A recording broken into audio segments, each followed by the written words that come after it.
Nia les amis, c'est Groblem. Aujourd'hui on se retrouve donc pour une vidéo spéciale sur la mythologie dans Pokémon. Alors j'espère que vous allez bien déjà parce que moi ça va super, je me sens super bien.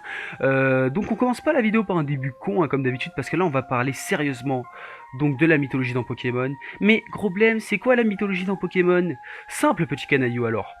La mythologie c'est très simple en fait, tout simplement c'est simple. Donc la mythologie c'est un ensemble d'histoires liées à une civilisation ou bien un thème particulier, et nous notre thème c'est les Pokémon. Alors déjà on va parler des Pokémon légendaires, on va voir que pour chaque Pokémon légendaire en fait il y a une histoire, un mythe, une mythologie tout simplement, hein, qui est liée à lui et que rien n'a été fait au hasard par Nintendo, que tout a été fait minutieusement pour être logique tout simplement. Donc on va commencer par la première génération et terminer par la deuxième, c'est parti. D'abord, nous allons aborder la première génération avec un trio de Pokémon légendaires que je trouve pour ma part vraiment magnifique. Hein. C'est des gros oiseaux, des gros piafs en fait, hein, qui appartiennent à la première génération. En même temps, je l'ai dit tout à l'heure, c'est logique, qui sont sortis donc sur Pokémon version jaune, bleu et rouge. Hein.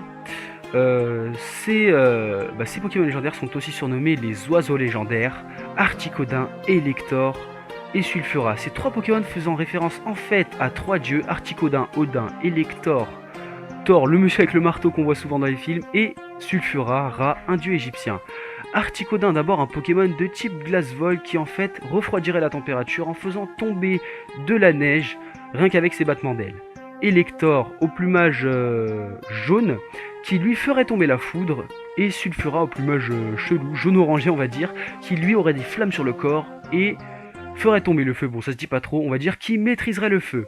Ces trois Pokémon auraient en fait un maître que l'on peut voir dans le film Le Pouvoir est en toi, vraiment un film génial, qui serait en fait Lugia, un Pokémon légendaire très puissant, avec qui ils auraient un lien. Maintenant on va passer au prochain légendaire, c'est parti. Je vais vous parler maintenant d'un duo de Pokémon légendaires, toujours dans la première génération de Pokémon, donc Mew et Mewtwo, deux Pokémon légendaires franchement que j'apprécie profondément, sauf l'un moins que l'autre parce qu'il est plus moche. C'est Mew, qui est d'une couleur rose bonbon, qui sera en fait l'ancêtre de tous les Pokémon parce qu'il semblerait pouvoir apprendre toutes les attaques, n'importe quelle, même l'attaque de Métamorph, Morphing, qui permet de se transformer en un autre Pokémon, et bah Mew, il est capable de le faire, c'est-à-dire de prendre la forme d'un Pokémon super badass en face. Mew serait une énigme pour les scientifiques puisque son ADN semble correspondre à celui de tous les Pokémon existants et c'est pour ça qu'il pourrait prendre leur forme en fait. Il s'agit à ce qui paraît d'un Pokémon extraterrestre. Mewtwo est un clone amélioré de Mew en fait tout simplement qui est créé par la Team Rocket pour pouvoir conquérir le monde tout simplement. Mais il s'avérerait que Mewtwo est beaucoup trop puissant pour eux et qu'il va les niquer tout simplement.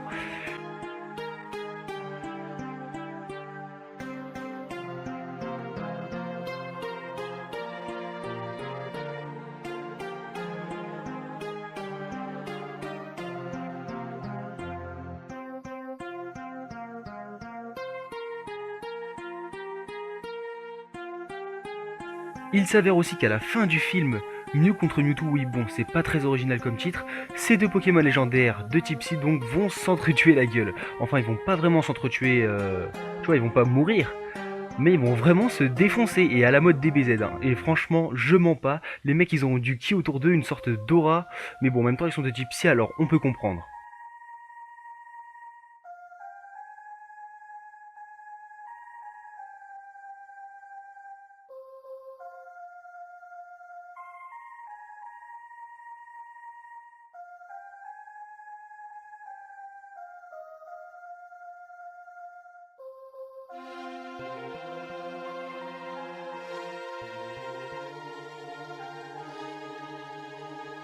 Donc maintenant passons à la deuxième génération.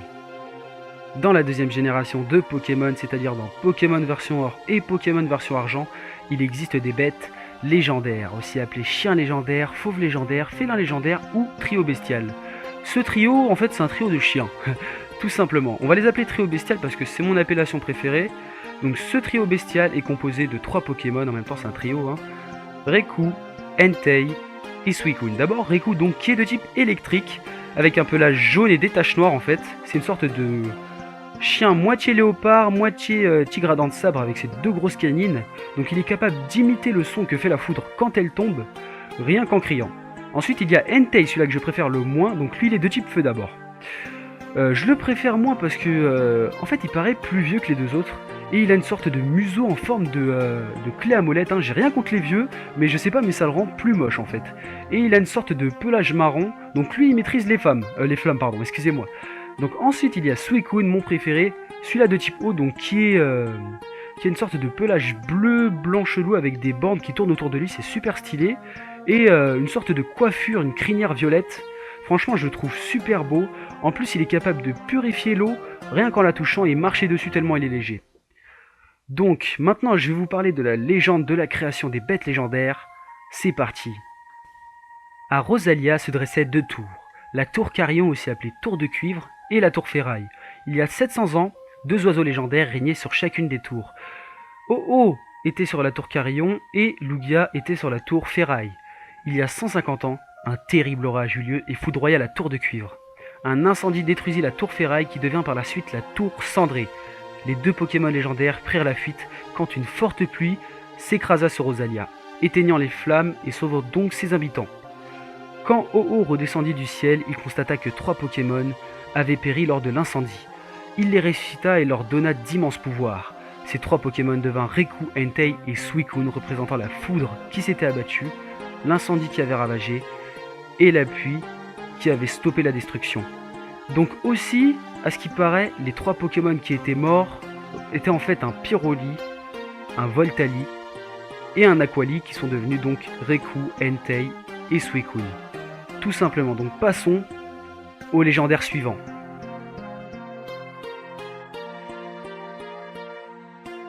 Je vais maintenant vous parler des oiseaux gardiens, un duo de Pokémon légendaires, aussi appelé Tower Duo, car ces 2 Pokémon abritaient autrefois les 2 tours de Rosalia.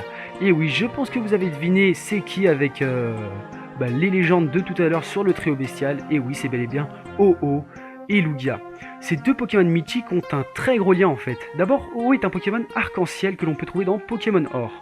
Il a un plumage rouge et vert avec une crête et une queue dorée. Alors que Lugia est un Pokémon gris argenté, donc qu'on peut trouver dans Pokémon Argent, c'est un petit peu logique, hein, et qui a une queue qui ressemble à celle d'un stégosaure. Donc c'est un Pokémon moitié oiseau et moitié dinosaure. De plus, Lugia est capable de vivre sous la mer, même qu'il vit la plupart de son temps sous la mer. On peut le voir ça dans le film Le pouvoir est en toi. Allez le regarder d'ailleurs, franchement il est magnifique ce film.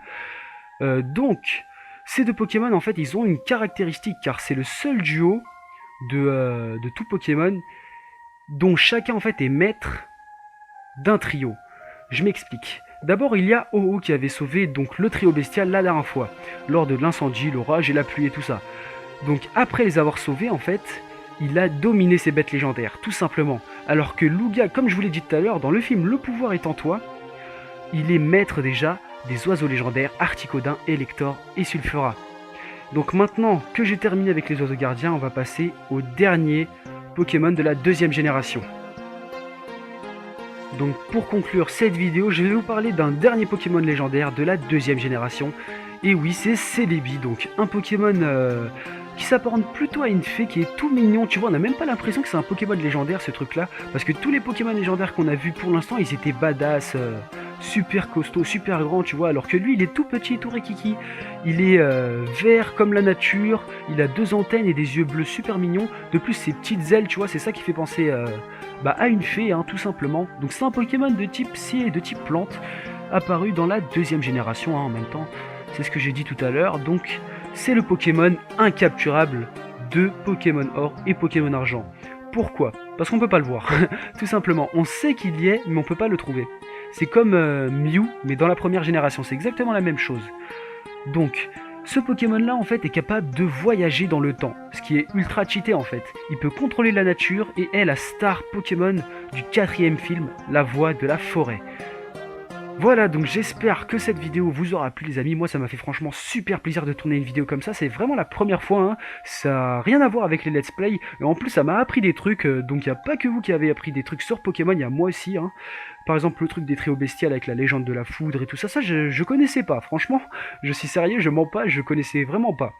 Donc ça m'apprend des trucs en plus, c'est super cool à expliquer, franchement, C'est un truc magique en fait. Pokémon c'est vraiment magique. C'est pas un truc que pour les gamins comme veut le montrer Nintendo avec ses thrillers où il y a que des enfants qui jouent à Pokémon. Il y a aussi des adultes qui jouent à Pokémon et c'est franchement ça c'est super en fait. Nintendo elle veut le nier en fait que les adultes ils aiment Pokémon.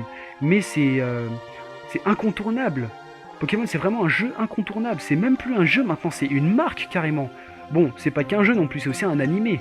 On se souvient tous de l'animé Pokémon avant avec Sacha, tout ça. Moi je regarde plus parce que franchement le jeu, je le préfère largement à l'animé. Donc voilà, vous pouvez voir que Pokémon franchement c'est pas pour les enfants. Enfin c'est pas pour les enfants, c'est aussi pour les enfants mais c'est aussi pour les adultes. Et oui, parce que ce jeu, il a une telle subtilité en fait, tout est logique, il n'y a rien qui est laissé au hasard. Comme vous avez pu le voir avec les légendaires, il y a chacun en fait a son histoire, a son mythe. Et oui, c'est ça en fait, c'est ça Pokémon. On peut voir que dans Pokémon, il y a des grottes, des reliques, du mystère. Et oui, c'est ça qu'on aime dans Pokémon. C'est la surprise, tu vois. Franchement, donc j'espère que cette vidéo vous aura plu, les amis. Likez, abonnez-vous, commentez, ça fait toujours plaisir. Bye, les amis.